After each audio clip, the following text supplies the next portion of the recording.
Welcome back. Now, with the kids heading back to school, it's important to help them wind down their free time. And what better way than snuggling up with a good book? Joining us now to show us a selection of books for children of all ages is Aoife Murray from Children's Books Ireland. Good morning, Aoife. Morning, Aoife. Thanks for joining us. Not at all. I suppose, as Simon mentioned in the introduction, it's lovely, especially when the children are small, to be able to sit with them and read to them. Yeah. And as they start to learn to read, to be able to listen to them and see how they're getting on. Exactly, and kids really love that. They love showing what they've learned. And it's a nice bonding moment as well as being educational, I suppose. Yeah. There's also a thing as well I've noticed since the lads have gone back to school is that as part of their homework now, they have 10 to 15 minutes free reading, they call it. Yeah. And which is they can just pick a book and read it. That's lovely. Yeah. Yeah, and they like doing it. Now, would they go off into a little corner and read? Or do No, they read have to read it with you. Yeah, Okay. they sit down and read it with you. Yeah. So we've a selection of books going from the little fellas up to the all the way big up to young boys. adults, yeah. Starting with I Like Bees. I don't like honey. Yes. How cute is that? It's a really cute book. This is a lovely one. It's written from kind of a human rights perspective, and the idea of it is to let children know that their opinions and their beliefs are just as valid as adults. So the book was put together there was a questionnaire that parents and children answered by things they like and things they don't like. This was all put together, beautifully illustrated in a gorgeous book. And profits from the book in the UK are going to the NSPCC. So it's about empowering children. Yeah. And what age group are we looking at here now? Maybe picture books, kind of 0 to 4, but children a little bit older than that might enjoy it as well. And it's a good kind of conversation starter, so it could be a good one to read with the whole family. And I think that's lovely as well. I mean, there's so much learning throughout the book and messages that you can sort of get across in a subliminal manner to little ones who don't realise the wider message. And a good way to start maybe tricky conversations without jumping straight in. Of course. Yeah. We have another one for little ones as well, Yoga Babies. This is so cute. This is Fern Cotton, the UK TV presenter. Yes, indeed, she's really into yoga and she has a big family. So she has put this book together, illustrated by Sheena Dempsey, and it's really, really cute. It's a rhyming text. The babies in it are so doty. And the idea is that parents and kids can maybe try the yoga moves together. And again, it's about de-stressing at the end of the day, kind of finding your centre, as they say in yoga, and showing that it's for everybody. It's not just for adults. Kids can enjoy it too, some of the poses. It's really lovely. Huge in the States. I love that idea, but I'd be like, get back into bed, do the poses tomorrow. But it's all with that thing is with the baby massage. It's all tied into that whole chills. well-being. Ready for bed. And it's, again, like the reading itself, it's a bonding thing. Exactly, yeah, it's lovely. Now, as children go into primary school, Beyond the Sky by our own Dara O'Brien sounds like a fascinating book. Yeah, this is a really good one. This is interesting. We found a lot of non-fiction is being published lately. Not every child is mad into fiction. Some kids really want facts and they like to kind of pick up facts and impart them and chat with their friends and all the rest. Some kids have a voracious appetite for information. Exactly. And this is absolutely jam-packed full of information. Dara, one of his passions is space. As people probably know, he's a scientist himself. So it's lovely. It's really nicely produced book, lovely illustrations in it. And I think we're going to be hearing a lot of it because it's something he's really interested in promoting for kids. So is this his first delve into this? For children. But there probably will be a series of them. I imagine so, yeah. Oh, I'd say I think it'd be great. And you're right, kids love facts and they talk in a monotone voice. Did you know that there were dinosaurs hundreds of years ago? Maybe it's just because they're my children, but one of my children in particular likes having useless information. Okay. No, it's not useless to him. Right.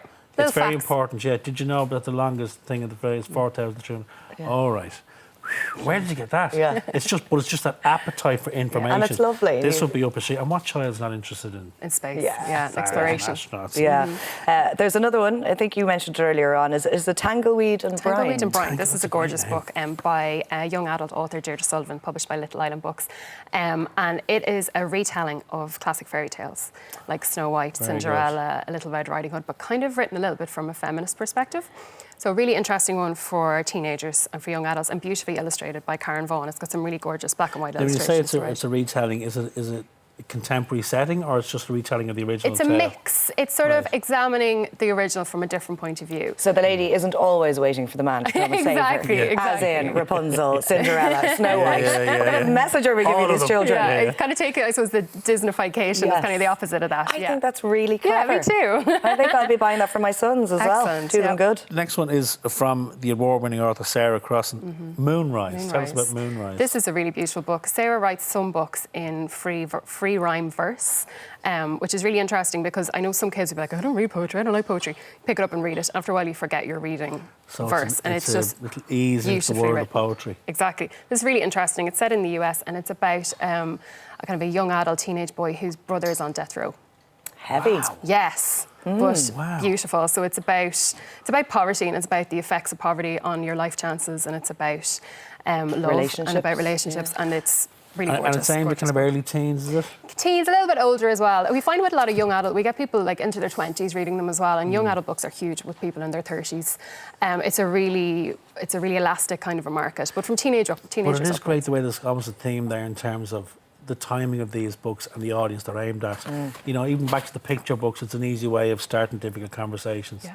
And then that one then at teenagers, that's a very serious subject, but it's done in a very loose kind of way. Exactly. And again, another great way of starting conversations about stuff that kids might see in the news that might scare them if they haven't another way of exploring them. And especially when they're small as well. I love the fact that they see books as a comfort. They'll want to have the same book read to them every night. Yeah. It's sort of like their blankie in literary form. It's so sweet. Yeah. Now, congratulations are in order because you're celebrating 20 years of Children's Books Ireland. Yeah. You've a great initiative going on as well. We're starting a new initiative this year that we're really excited about in memory of a good friend of ours, Robert Dunbar, who passed away last year. He was a journalist and an academic and a great advocate for children's books. We're giving away 4 libraries every year worth €1,500 to schools around the country from this year onwards. So all the information is on children'sbooksireland.ie. We're asking schools to sign up. We've gotten loads of applications so far. Yeah, of course. And the deadline is early October, so head to the website and find out all about it. And of course, you've got your annual conference coming up. Yeah, and can anyone attend? Anyone can attend. Anyone with any interest in children's books. You don't have to be an academic. You don't have to want to write children's books. So if you do, that's great. You could be a parent, a teacher, a librarian.